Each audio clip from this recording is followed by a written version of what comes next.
What is going on? How is everybody doing today? Hope everybody's having a good day so far. We got some new news. New news for Virginia Tech, and I think this is one that Virginia Tech fans are going to be thrilled about. Now, before we get into this video, I do want to say I appreciate all the support that Virginia Tech fans have given me. I really appreciate it. Been super interactive on the channel. It's helped me a lot. I give great feedback on every Virginia Tech video that I post. So we're going to keep it coming. We're going to keep it going. And this is a very entertaining team to see work in the transfer portal with a new head coach. And I think that a lot of Virginia Tech fans are super excited about the future with what they have going there. So we're going to get straight into that. Virginia Tech, you found your new quarterback. Congratulations on that. As a Penn State fan, yes, I'm a Penn State fan. So Virginia Tech fans, don't hate me for that because I know there is a bit of a feud going on there. You got a good one. You got a good one, and we're going to dive into that one in a second. And also another portal target that I believe you guys are going to be going after as well, and probably going to land within maybe even today or tomorrow. Maybe it's even announced before before this is posted. But anyways, let's get straight into it. So Virginia Tech has gotten a commitment from former Penn State quarterback Ethan Grunkemeyer. Now, I think the reason that Grunk is committed to Virginia Tech, I think it's pretty obvious. So you, as a quarterback or as any player, when you're in high school, you commit to a coach. And I believe that Grunk committed to James Franklin. And that is kind of why you see him at Virginia Tech now. Now, as a Penn State fan, like I was saying, this one hurts because I really, really wanted Grunk to hang around at Penn State. I watched a lot of Ethan Grunkemeyer, and I think Penn State fans know Ethan Grunkemeyer better than anybody else. And we were thrilled with what we saw there. We were absolutely thrilled. Now, when you look at his numbers, I know a lot of people might look at his numbers and be like, think otherwise. Now, a lot of his interceptions that you did see were in his first start. He threw 3 interceptions against Iowa, which was his first ever start. You kind of expect stuff like that to happen with an inexperienced quarterback in their first ever start. So, can't knock that. He still almost beat Iowa. They almost still beat Iowa despite throwing 3 interceptions. And after that, he started to clean it up. He threw a pick against Ohio State, I believe, threw a pick against Indiana. Outside of that, didn't throw another one. Looked outstanding. He got better and better as the year went. Like I said, this is a guy that I was really hoping Matt Campbell would hold on to because I was a huge fan of Ethan Grunkemeyer. He was a highly touted quarterback coming out of high school. I believe he was a 4-star. Some people had him as a borderline 5-star. I didn't think he would ever reach that high, but he was a 4-star. He was highly touted. He was one of the top 15 quarterbacks in that class, maybe even top 10 quarterbacks in that class. I can't remember exactly, but he was up there pretty high. But he's a guy from Ohio, same quarterback coach as Drew Aller. And like I said, I think Drew Aller was a big part in getting Grunkemeyer to Penn State, and a big part of that was also James Franklin. So it's no surprise that he did follow James Franklin to Penn State. Now, I do wonder the reason they left Penn State. I do wonder if that was Matt Campbell's reason or if Grunkemeyer really did want to follow James Franklin that bad, or maybe he just wanted a change of scenery due to all that kind of went down last season at Penn State. But anyways, Virginia Tech fans, you got a guy here. I think Ethan Grunkemeyer's ceiling is very high. Can he reach that at Virginia Tech? We'll see. Obviously, like I said, you commit to a coach, you commit to a certain style of offense, and that was the James Franklin personnel type of offense. And I believe you're kind of getting the same thing. You're kind of getting the same thing because your new offensive coordinator over at Virginia Tech is a guy who knows this Penn State offense because he's coached at different positions in this former Penn State offense. So Ethan Grunkemeyer will be pretty familiar with the offense from the get-go. And yeah, man, I think he's going to do a good job there. I think if you're a Virginia Tech fan, you should be thrilled to get him. You should be very thrilled to get him. I think with the right development, I think Grunk could be one of the better quarterbacks in the entire country. Will he hit that really full potential at Virginia Tech? Like I said, we'll see. We don't really know yet because this is a full new experience at Virginia Tech. So we'll see. We'll see how that goes. Now, based off of what I do know about the personnel that James Franklin hires in that style of offense, you're going to have a great run game for Ethan Grunkemeyer to lean on. Obviously, you're still going to see some mistakes because he's still super young. He's still very young. I think he's going into his sophomore year, maybe redshirt sophomore year, I believe. So yeah, you're still going to see some mistakes. This is a guy who could eventually definitely carry you to a playoff, maybe even win. I don't know. I think that you have a pretty high ceiling there. You have a pretty high ceiling there. I know I'm rambling a lot. We'll get into some of the numbers. 1,339 yards, 8 touchdowns, 4 interceptions. So he didn't throw one against Ohio State, I believe. I think he just threw one against Indiana and 3 against Iowa.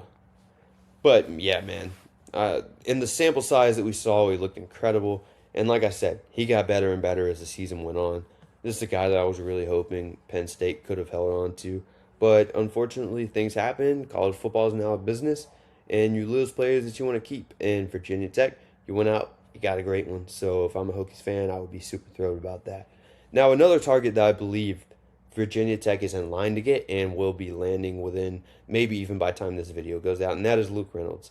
I think the commitment of Ethan Grunkemeyer will help get Luke Reynolds in even quicker. Now, I think Luke Reynolds was heading to Virginia Tech no matter what, but you'll probably see that commitment within maybe even a few hours. It's probably already happened by the time this video is posted. I don't know. You have to go check. But this is a former 5-star tight end out of high school. Now, let me tell you, as a Penn State fan, if you're a Virginia Tech fan,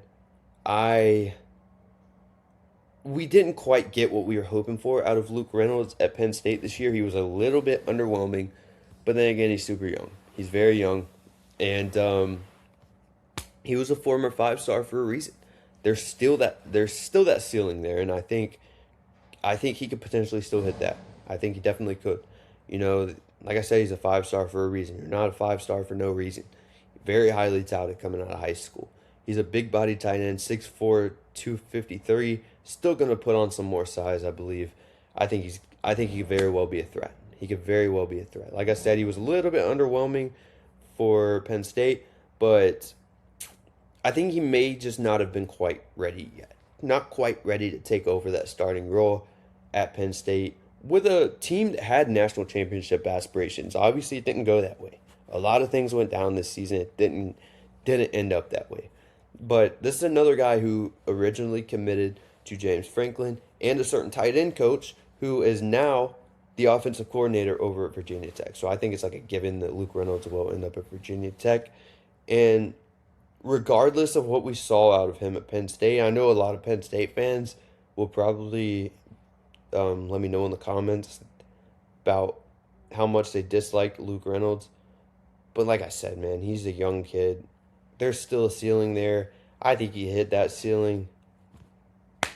I mean, I wouldn't take too much off of really one full, or not even full season. The kind of a sample size. Now, if you look at the numbers, 26 receptions, 257 yards receiving, which, like I said, a little bit underwhelming. He did average 9.9 yards, almost 10 yards per catch. But let's get into this. No, he did get more of a bigger role at the beginning of the season, and that's kind of where he didn't really impress that much. He did have 7 receptions for 58 yards against FIU.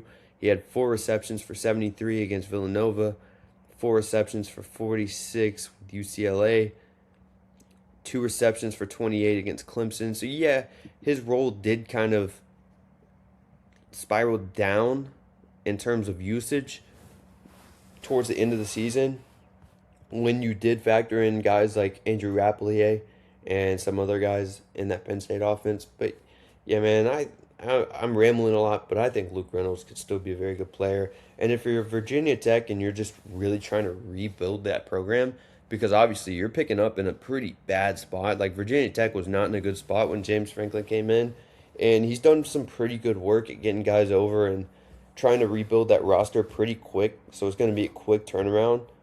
I think Luke Reynolds is like the perfect guy to bring in to kind of be in the middle of that rebuild and see if you could really develop him, see if you could really get the true potential that everybody was hoping for as a recruit. So it's going to be very interesting there. And if you're a Virginia Tech fan, again, I'd be pretty excited about this one. I would be very excited about this one. So yeah, there's 2 good players I think Virginia Tech will be grabbing for Penn State. If you're a Virginia Tech fan, like I've said like 5 times in this video, I'd be pretty thrilled for this based off of what you've been through the past several years. I think the future's pretty bright. I'll say that. I think the future's pretty bright. Now, obviously, as a Penn State fan, we did have our differences with James Franklin towards the end, but he's not a bad coach. He's not quite a bad coach. I think he'll do good at Virginia Tech, especially in the ACC. I think he'll succeed very highly in the ACC. So, yeah, if you're a Virginia Tech fan and you did enjoy this video, I greatly appreciate it if you did subscribe to the channel. It's helped me a lot. And like I said, the Virginia Tech fans have shown me massive amounts of support through these few weeks that I've been posting Virginia Tech content. So yeah, stay tuned for the next ones because we're gonna keep pumping out a lot of Virginia Tech transfer portal content because we have a lot coming and there's a lot of unknown with this team, and I think they're still gonna attack the transfer portal pretty hard. Now I am in the middle of, or not in the middle, but I'm working on a video going over all the Virginia Tech transfer portal targets. So stay tuned for that because that'll be a good video for Virginia Tech fans to tap into and kind of get a perspective over who you're really going after, who you're targeting in the portal, who to expect maybe to be playing for Virginia Tech next year. So yeah, stay tuned for that one. And I'll catch you guys on the next one. Peace. Hope you guys enjoyed.